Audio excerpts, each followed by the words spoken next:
Dans cette vidéo, j'aimerais bien qu'on se pose la question et qu'on réfléchisse ensemble à la question suivante.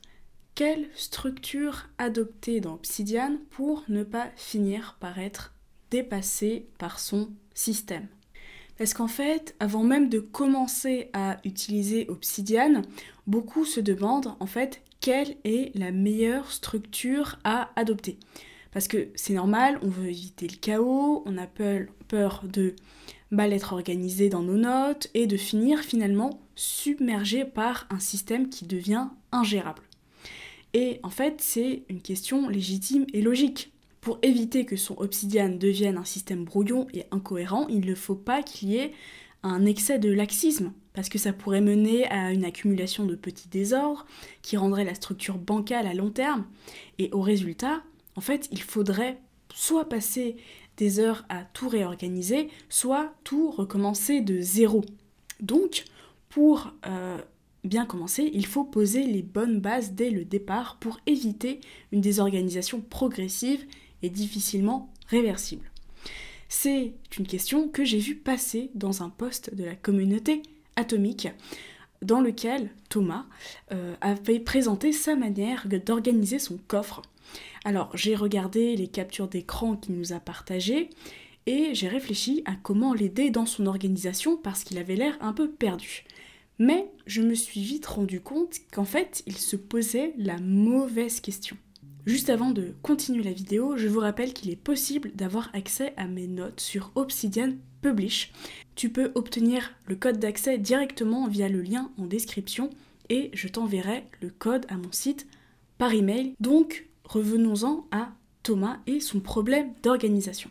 En fait, il a voulu dès le début créer une organisation assez propre pour éviter d'arriver dans un état où tout est trop en bazar.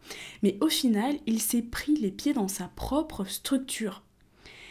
En fait, dans sa structure, ce que j'ai vu, c'est qu'il avait fait des sous-catégories, des sous-sous-catégories, avec des mocks, avec des notes de sujets qui pouvaient aussi, parfois, dans la confusion, devenir des notes permanentes.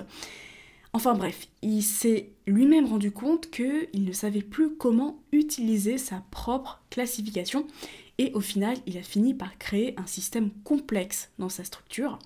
Alors certes, son système n'était pas effondré, mais il l'empêchait tout simplement d'avancer. Et on se rend compte que c'est exactement la même problématique qu'a eu Maclean, l'inventeur des conteneurs, quand il a proposé son invention. En fait, à l'époque, la forme des bateaux était arrondie.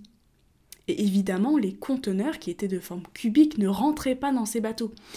Alors tout simplement, le discours des dockers à l'époque, c'était « Écoute, ça marche pas, les conteneurs ne rentrent pas dans les bateaux ».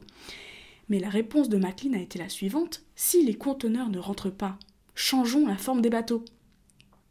D'accord ? Donc, Thomas, ce qu'il a essayé de faire, si on reprend cet exemple, c'est qu'il a essayé avec beaucoup de force de faire entrer des conteneurs carrés dans des bateaux arrondis. Et il s'étonnait que ça ne marchait pas. Au lieu de quoi, il aurait dû changer la forme de son bateau, en l'occurrence son système de prise des notes, et donc de concentrer son énergie à un autre endroit. En résumé, donc au lieu de s'évertuer à faire entrer un système rigide dans une application flexible comme Obsidian, il devrait déstructurer son organisation pour qu'elle s'intègre à l'application. Et comme disait Shonka Arens dans son livre, c'est un nouveau paradigme qui implique un changement complet de l'environnement dans lequel il se trouve. Il faut changer le système de prise de notes et pas l'endroit dans lequel il essaye de s'incruster, donc Obsidian. Parce qu'en réalité, dans Obsidian, la question de l'organisation n'a pas lieu d'être. C'est ce que je disais au début de la vidéo, quand je disais que Thomas se posait la mauvaise question. Parce que les mots organisation et structure, en réalité, n'ont pas à être évoqués lorsqu'on utilise Obsidian. Parce que le but d'Obsidian, c'est justement de se dégager de ce poids de la structure rigide, pour arriver à quelque chose qui ressemble plus aux connexions neuronales. Et ça, c'est fait grâce au lien bidirectionnel dans Obsidian. Donc c'est-à-dire, en fait, ces connexions vont permettre une structure fluide qui n'est pas hiérarchique. Et c'est possible que l'organisation soit votre préoccupation principale. Si ça vous intéresse, en fait, vous vous rapprochez plus d'un profil de l'architecte. Et si c'est le cas, vous devriez plutôt utiliser les outils comme Notion et pas Obsidian. Parce que c'est vrai que Obsidian permet la création de dossiers, mais pour l'illustrer réellement, faites-vous l'image dans votre tête de la vue graphique. D'accord ? Fermez votre onglet de dossier et pensez à la vue graphique. Parce que l'objectif principal en réalité dans Obsidian, c'est d'avoir des notes permanentes. La seule préoccupation qu'on doit avoir lorsqu'on crée Obsidian, ce n'est pas d'avoir tel thème, tel sous-thème, tel tag, etc. La seule chose qu'on doit poursuivre, c'est la création des notes permanentes, atomiques, conceptuelles, tout ce que vous voulez. C'est parce qu'en fait, c'est la seule ressource réellement importante.